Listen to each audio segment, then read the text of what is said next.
ఒకప్పుడు పొరుగు దేశంపై కుట్రలు పన్నడమే పనిగా పెట్టుకున్న పాకిస్తాన్ సైన్యం ఇప్పుడు సొంత దేశంలోనే బతకలేని దయనీయ స్థితికి దిగజారింది. ఆ దేశ సైన్యం ప్రస్తుతం చిగురుటాకులా వణుకుతోంది.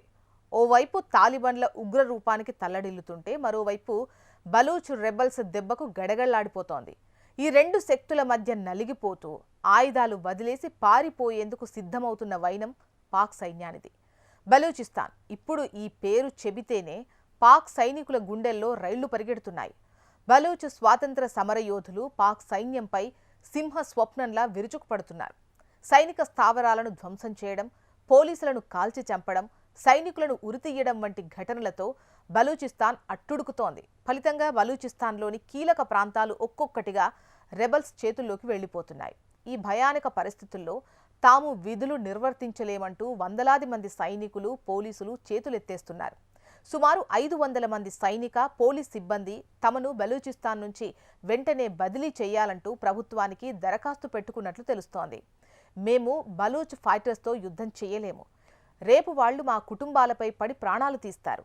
ఇది తుపాకులతో పరిష్కారమయ్యే సమస్య కాదు, రాజకీయంగా తేల్చుకోవాలి అని వారు వాపోతున్న తీరు పాక్ సైన్య నైతిక స్థైర్యం ఎంత పడిపోయిందో అర్థమవుతోంది.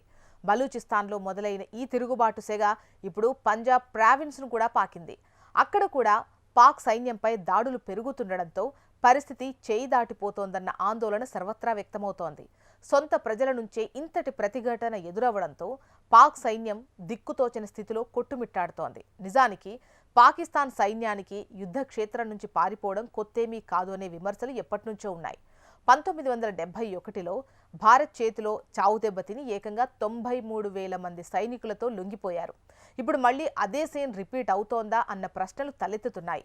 ఓవైపు శత్రువుల తూటాలు, మరోవైపు సొంత ప్రజల ఆగ్రహం, ఓటమి మధ్య చిక్కుకున్న పాక్ సైన్యం పరిస్థితి అడకత్తెరలో పోకచెక్కలా తయారైంది.